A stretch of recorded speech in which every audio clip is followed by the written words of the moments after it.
Hey, what's up? Pixelflux here, and today we're going to be playing some Tomb Raider.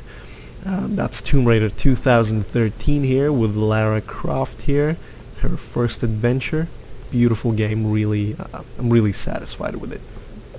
This is going to be more of a technical preview of the game, more of a benchmark, if you will, because there's not much going on. Now, I've never played this game before, truth be told.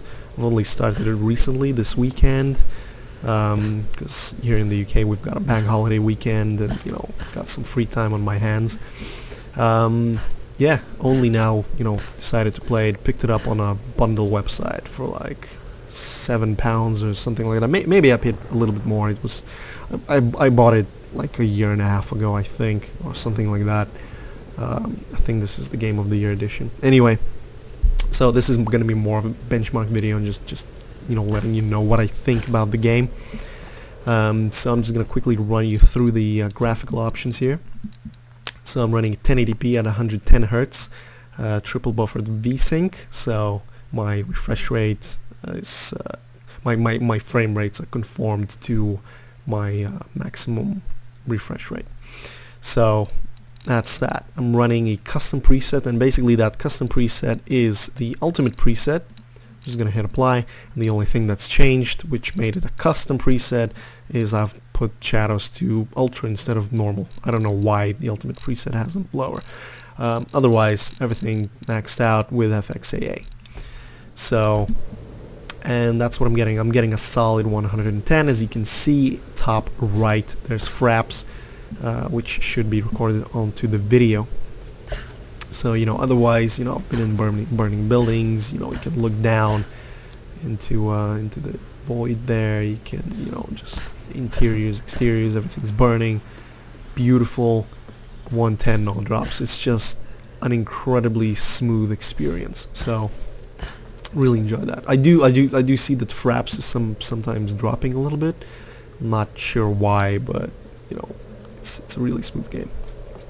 So that's that. So I'm just gonna walk around so you can see how it runs. I'm not interested in these synthetic benchmarks or the benchmark of the game itself that shows you, hey, this is running at 160 billion FPS and whatever. All I'm interested in is if I can run this game at my maximum refresh rate, V-synced, so I've got the smoothest gaming experience ever. So I'm not interested if the game runs at 160 billion FPS, which I can't even display. All I'm interested, like I said, is if I can run it at 110, which I can. Now the game does not necessarily even stress my GPUs, which are overclocked 980s in SLI, because the fans aren't spinning full speed. I can tell that. So I've explored all these different bits and bobs here. So it's a beautiful looking game. Now, a couple of things that put me off at the beginning were basically accents. Lara's accent is what I call terrible, I think.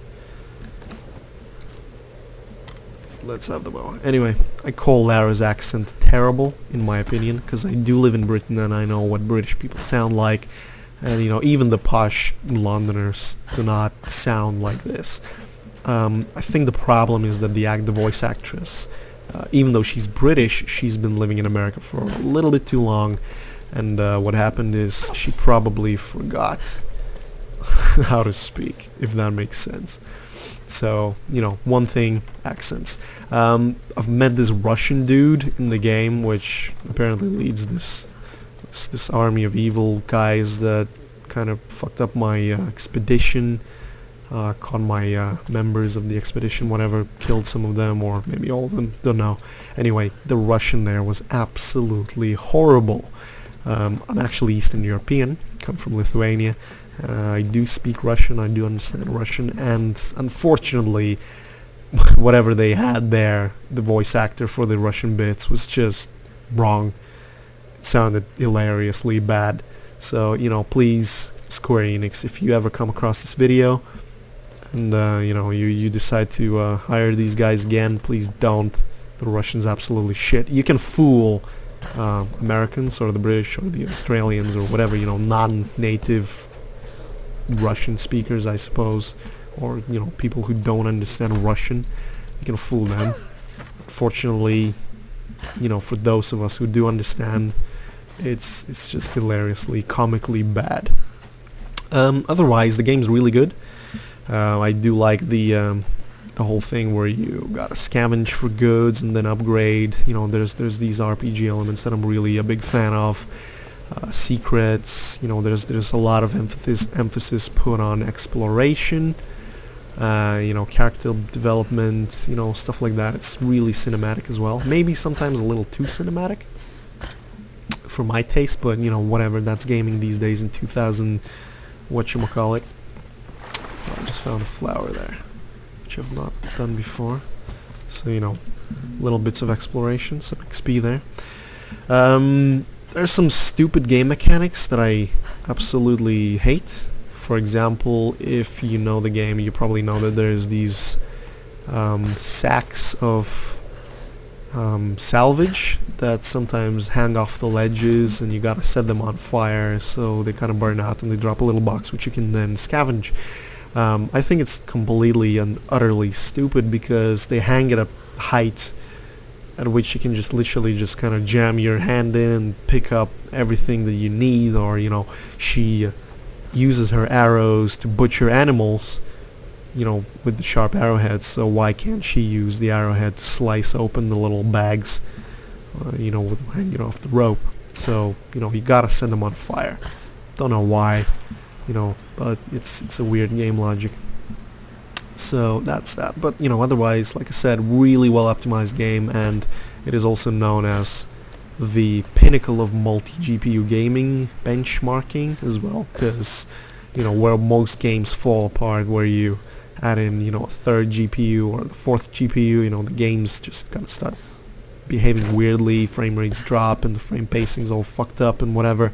This game's just beautiful and smooth. Like I said, I'm running on SLI here and the experience is just out of this world. There's no stuttering, there's nothing. So, truly a grade A gaming experience. But then again, anything above 25 or sometimes even 20 FPS is already gaming experience, I suppose, on a PC. So, because that's what the consoles get. Unless the new PS4 Oni or whatever they're calling it, and the Xbox 4K whatever thing, unless they're really 4K consoles, then maybe things are gonna change. There are already games which allow you to change the graphical settings in favor of frame rates or a more what they call cinematic experience for better visuals while sacrificing the frame rates. So consoles are kind of being PC-fied already, but other than that, they're still crap and still wouldn't choose them for my gaming needs. Anyway, so I've been blabbing for about for too much already. Anyway, so hope you enjoyed this video. Hope you can see what a gaming laptop can do. This is an Alienware 18. Like I said, 2 GTX 980M overclocked graphics cards, 32 gigs of RAM running off an SSD, and the processor powering everything is an i7 4930MX clocked at 4 gigahertz. So that's that. Anyway, so hope you enjoyed this video, and we will see you next time. Actually, just before I go, if you've got any questions, suggestions, thoughts, whatever, do leave a comment down below. I do read them all and answer them, so there's a comment section for that. Give us a like, subscribe for more. Thank you. Cheers.